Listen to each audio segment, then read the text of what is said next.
بسم اللہ الرحمن الرحیم الحمد للہ رب العالمین والصلاة والسلام على سید الانبیاء والمرسلین محمد وعلى آلہ واصحابہ اجمعین اما بعد فاعوذ باللہ من الشیطان الرجیم بسم اللہ الرحمن الرحیم وَلَقَدْ صَدَقَكُمُ اللَّهُ وَعْدَهُ إِذْ تَحُسُّونَهُم بِإِذْنِهِ حَتَّى إِذَا فَشِلْتُمْ وَتَنَازَعْتُمْ فِي الْأَمْرِ وَعَصَيْتُم مِّن بَعْدِ مَا أَرَاكُم مَّا تُحِبُّونَ مِنكُم مَّن يُرِيدُ الدُّنْيَا وَمِنكُم مَّن يُرِيدُ الْآخِرَةَ ثم صرفكم عنهم ليبتليكم ولقد عفا عنكم والله ذو فضل على المؤمنين صدق الله مولانا العلي العظيم۔ یہ آیت جو اس وقت تلاوت ہوئی، اس میں اللہ رب العزت والجلال غزوہ احد میں کامیابی ملنے کے بعد ناکامی حضرات صحابہ کرام رضوان اللہ تعالی علیہم اجمعین کو ملی، اس کی تین وجوہات اللہ نے بیان فرمائی ہیں۔ غزوہ احد کے شروعات میں مسلمانوں کو غلبہ ہوا تھا، پھر آخر کیا وجہ ہوئی کہ غلبے کے بعد مغلوبیت ہوئی اور مسلمانوں کو سخت نقصان اٹھانا پڑا۔ اللہ تعالیٰ نے اس آیت میں غلبے کے بعد، کامیابی کے بعد مغلوب ہونا، یا یہ کہا جائے فتح کے بعد ہزیمت کا پیش آنا، اس کی کیا حکمتیں تھیں اور کیا وجوہات تھیں، اللہ نے یہاں بتلایا ہے۔ ارشاد فرمایا اللہ نے کہ دیکھو اللہ نے اپنا وعدہ سچ کر دکھایا کہ تم پہلے تو غالب تھے، کہ مسلمان میدان پر میدان فتح کرتے جا رہے تھے اور اہل اسلام کامیابی کو صاف محسوس کر رہے تھے۔ اذ تحسونہم بإذنی، یعنی کامیابی کو تم نے دیکھ لیا تھا، اموال غنیمت پھیلے پڑے تھے، لیکن کیا وجہ ہوئی، اس پر اللہ نے ارشاد فرمایا کہ یک بیک ایک لمحے کے اندر نقشہ بدل گیا اور مسلمان جو غالب تھے وہ مغلوب ہو گئے۔ اس کے تین اسباب اللہ نے فرمایا حَتَّى إِذَا فَشِلْتُمْ، یعنی جب تم کمزور پڑ گئے۔ کمزور پڑ گئے مطلب رائے کے اعتبار سے کمزوری۔ حضرات مفسرین نے اس کی تفسیر فرمائی کہ ایک رائے تھی رسول اللہ صلی اللہ علیہ وسلم کی کہ پہاڑی کے مورچے پر اللہ کے نبی نے 50 تیر اندازوں کو متعین فرمایا تھا۔ ایک امیر حضرت عبداللہ بن جبیر کو متعین فرمایا تھا اور فرمایا تھا کہ وہاں سے نہ ہٹیں، لیکن جب کفار نے میدان چھوڑ دیا تو بعض تیر انداز مجاہدین نے اس کے خلاف رائے اپنائی کہ اب ہم کو یہاں کیا کرنا، ہمیں بھی چاہیے کہ ہم کفار کا تعاقب کریں اور جو مال چھوڑ کر گئے ہیں اس پر قبضہ کریں، اگرچہ وہ رائے بھی اس لیے درست تھی کہ مال غنیمت یہ جنگ کے بعد مجاہدین کی ذمہ داری ہوتی ہے اس کو سمیٹنا، لیکن اس کے مقابلے میں اللہ کے نبی کی ایک رائے تھی کہ ہم جنگ جیتیں یا ہاریں، یہاں سے ہٹنا نہیں ہے۔ تو اللہ نے فرمایا جب تم کمزور پڑ گئے، یعنی رائے کے اعتبار سے اللہ کے نبی کی رائے کو کمزور کر دیا گیا، پہلی وجہ۔ دوسری وجہ وتنازعتم فی الامر، رسول اللہ صلی اللہ علیہ وسلم کے حکم میں اختلاف کرنے لگے۔ جب تیر اندازوں نے دیکھا کہ اب یہاں ٹھہرنا بیکار ہے اور غیر ضروری ہے، اور ہم اللہ کے نبی کا منشا، آپ کا ارادہ مکمل کر چکے ہیں، تو حضرت عبداللہ بن جبیر رضی اللہ تعالی عنہ سے کہا کہ ہمارا کام پورا ہو گیا۔ حضرت عبداللہ بن جبیر نے فرمایا کہ رسول اللہ صلی اللہ علیہ وسلم کا یہ فرمانا ہے، اور بالآخر حضرت عبداللہ بن جبیر کے ساتھ 10-11 صحابہ وہاں باقی رہے،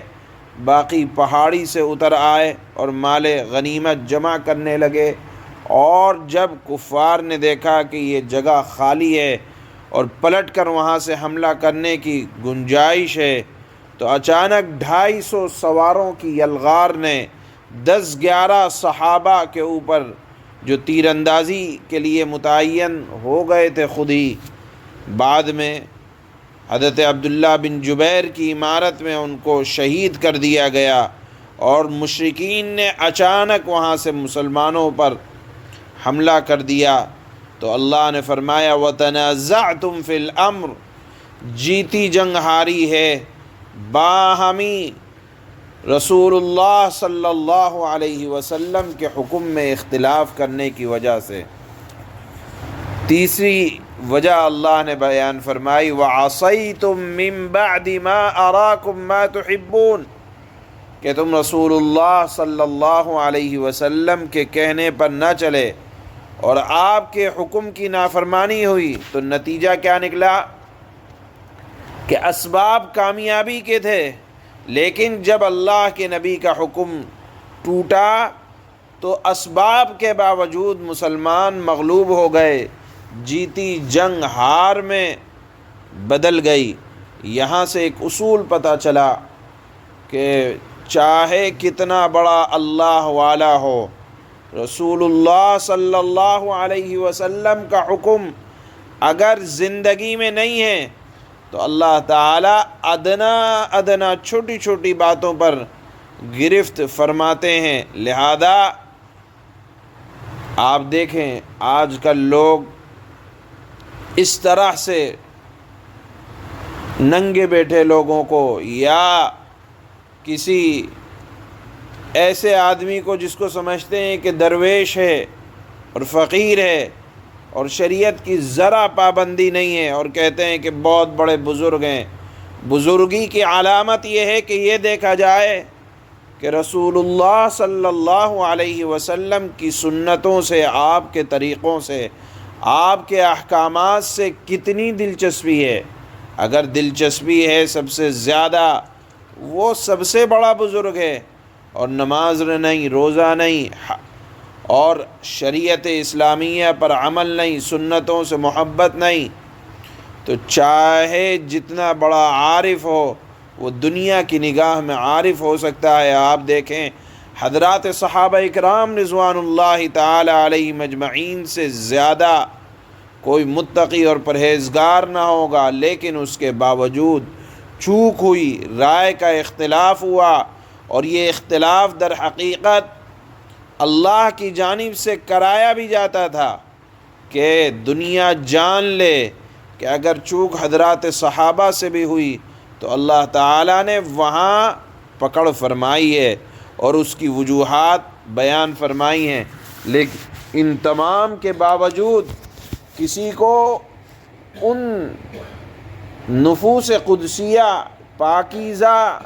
شخصیات پر انگلی اٹھانے کی ضرورت نہیں ہے۔ کیوں؟ کیونکہ اللہ نے آگے فوراً فرما دیا وَلَقَدْ عَفَا عَنْكُمْ، اللہ نے تم سب کو معاف کر دیا۔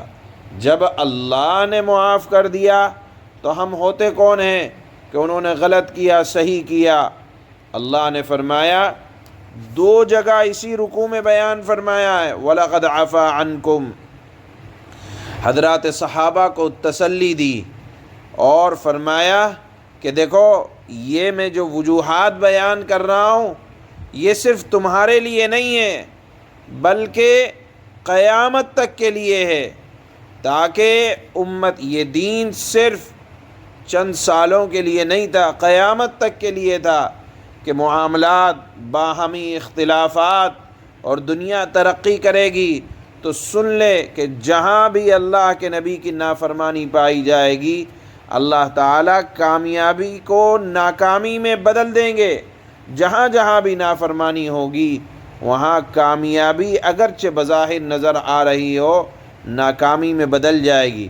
اور پھر امت کو تعلیم دے دی گئی کہ تم ان کے اوپر انگلیاں نہ اٹھانا۔ کیوں؟ واللہ ذو فضل علی المؤمنین، اللہ تعالیٰ انتہائی فضل والے ہیں، مؤمنوں پر بڑا رحم کرنے والے ہیں۔ ایک جگہ تو یہی فرمایا، اور اس رکوع کے آخر میں دوبارہ اللہ فرما رہے ہیں وَلَقَدْ عَفَا اللَّهُ عَنْهُمْ، اللہ نے ان کی لغزش کو بالکل معاف کر دیا ہے۔ لہذا اب کسی کی ہمت نہ ہو جائے، جب اللہ نے معافی کا اعلان کر دیا، جس کا حق تھا اس نے معاف کر دیا، تو کسی کو ان نفوس قدسیہ، ان عظمت والے لوگوں پر انگلی اٹھانے کی گنجائش نہیں ہے۔ یہاں آیت کے اخیر میں اللہ تعالیٰ نے اس مضمون کو اسی لیے بیان فرمایا کہ ان کے لیے دنیا میں رضا کا پروانہ ہے، ان کے لیے دنیا میں معافی کا اعلان ہے۔ اور یہ بھی جان لیا جائے کہ کسی کو بھی ان بہترین شخصیات پر ذرا سی بھی لب کشائی کرنے کی اجازت نہیں ہے، کیونکہ اللہ کا حق تھا، اللہ نے معاف کر دیا، تو اب کسی کو کوئی جملہ کہنے کی بھی گنجائش نہیں ہے۔ اور تمام صحابہ یقیناً اللہ کے نبی کے تربیت یافتہ تھے، اللہ نے دنیا میں ان کو اپنی طرف سے عام معافی کا اور رضا کا اعلان فرمایا ہے۔ اللہ فرماتے ہیں وَلَقَدْ صَدَقَكُمُ اللَّهُ وَعْدَهُ إِذْ تَحُسُّونَهُم بِإِذْنِهِ حَتَّى إِذَا فَشِلْتُمْ وَتَنَازَعْتُمْ فِي الْأَمْرِ وَعَصَيْتُم مِّن بَعْدِ مَا أَرَاكُم مَّا تُحِبُّونَ، اور اللہ نے یقیناً اس وقت اپنا وعدہ پورا کر دیا تھا جب تم دشمنوں کو اسی کے حکم سے قتل کر رہے تھے، یہاں تک کہ جب تم نے کمزوری دکھائی، رائے کی کمزوری، اور حکم کے بارے میں، یعنی اللہ کے نبی کے حکم کے بارے میں باہم اختلاف کیا۔ وَعَصَيْتُم مِّن بَعْدِ مَا أَرَاكُم مَّا تُحِبُّونَ، اور جب اللہ تعالیٰ نے تمہاری پسندیدہ چیز تمہیں دکھلائی، تمہاری پسندیدہ یعنی مال غنیمت کو دیکھا کہ پڑا ہوا ہے، اب اس کو جمع کرنا چاہیے، تو اللہ فرماتے ہیں جب اللہ نے تمہاری پسندیدہ چیز تمہیں دکھلائی تو تم نے اپنے امیر کا کہنا نہ مانا اور وہاں سے جگہ چھوڑ دی۔ پھر کیا ہوا؟ مِنْكُمْ مَنْ يُرِيدُ الدُّنْيَا وَمِنْكُمْ مَنْ يُرِيدُ الْآخِرَةَ، تم میں سے کچھ لوگ وہ تھے جو دنیا چاہتے تھے، یعنی مال غنیمت کو اکٹھا کرنا، اور کچھ وہ تھے جو آخرت چاہتے تھے، یعنی انہوں نے کہا کہ ہمیں یہاں سے ہٹنا نہیں ہے۔ ثُمَّ صَرَفَكُمْ عَنْهُمْ لِيَبْتَلِيَكُمْ، پھر اللہ تعالیٰ نے ان سے تمہارا رخ پھیر دیا تاکہ تمہیں آزمائے۔ وَلَقَدْ عَفَا عَنْكُمْ، وجوہات بیان کرنے کے بعد اللہ تعالیٰ فرماتے ہیں تمام لوگوں کو میں نے معاف کر دیا، جس سے چوک ہوئی، خطا ہوئی۔ اللہ فرماتے ہیں وَلَقَدْ عَفَا عَنْكُمْ، البتہ اب میں تمہیں معاف کر چکا ہوں۔ وَاللَّهُ ذُو فَضْلٍ عَلَى الْمُؤْمِنِينَ، البتہ اللہ اب تمہیں معاف کر چکا ہے، اور اللہ تعالیٰ مؤمنوں پر بڑا فضل کرنے والا ہے، یعنی اگر خطا ہو جائے تو خطا کو معاف کرنے والے بھی اللہ تعالیٰ ہیں۔ سبحان اللہ سبحان اللہ.